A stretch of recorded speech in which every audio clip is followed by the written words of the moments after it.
Kasih karunia dan damai sejahtera dari Allah Bapa kita dan dari Tuhan Yesus Kristus melalui karya Roh Kudus beserta saudara sekalian saat ini sampai selama-lamanya.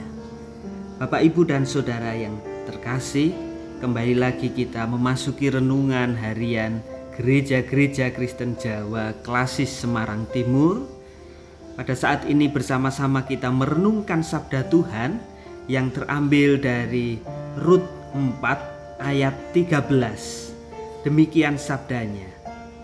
Lalu Boas mengambil Rut dan perempuan itu menjadi istrinya, dan dihampirinyalah dia. Maka atas karunia Tuhan perempuan itu mengandung lalu melahirkan seorang anak laki-laki.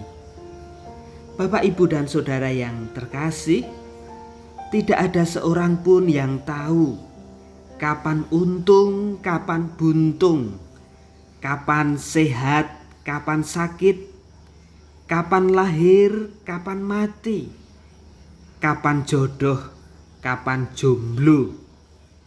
Ya, semua adalah misteri ilahi. Sang ilahi memiliki hak prerogatif. Kita manusia hanya tunduk pada kehendaknya. Yang terpenting, jalani hidup dalam ketaatan untuk memenuhi panggilannya. Niscaya sukacita dan damai sejahtera selalu beserta.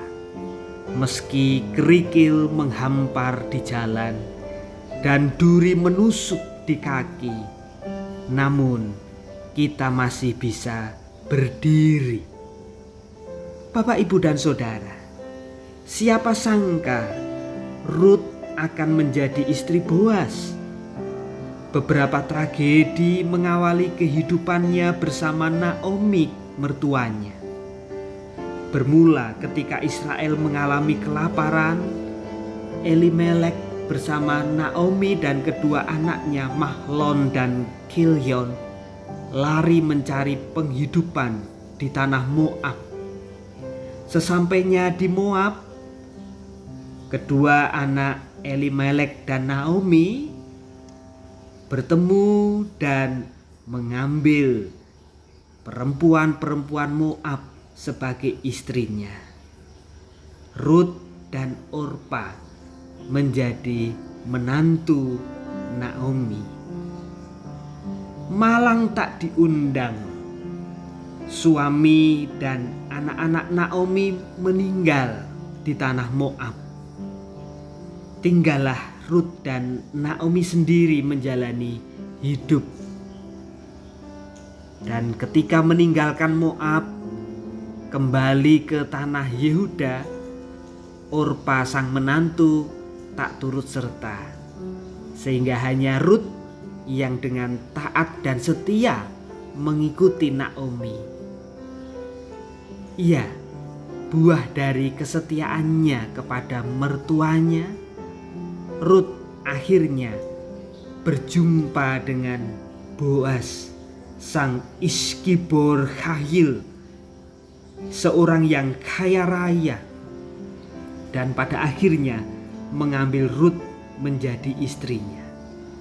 Sebenarnya Boas tidak memiliki keinginan untuk mengawini Rut. Dia tahu bahwa dalam hukum Levirat ada kerabat yang lebih dekat dari Naomi yang lebih berhak mengambil Rut sebagai istrinya. Namun karena tergerak belas kasih dan ketulusan, karena tidak ada kerabat dekat yang mendekat kepada Rut, maka Boas menyatakan sikap bersedia melaksanakan hukum Levirat dan kemudian mengawini Rut. Dan pada bacaan kita saat ini, akhirnya atas karunia Tuhan, Rut mengandung dan melahirkan seorang anak laki-laki. Bapak, Ibu dan saudara, rancangan Tuhan memang tak terselami. Kita diajak hanya untuk taat kepadanya. Yakinlah Dia akan membuka jalan saat seakan tiada jalan. Dia akan memberi pintu saat pintu tertutup rapat dan tiada harapan. Meski tragedi silih berganti, namun ketika kita taat dan setia kepadanya, maka Tuhan akan memberikan damai sejahtera, cinta kasih yang tak berkesudahan menghampiri anak-anaknya. Tuhan memberkati. Amin.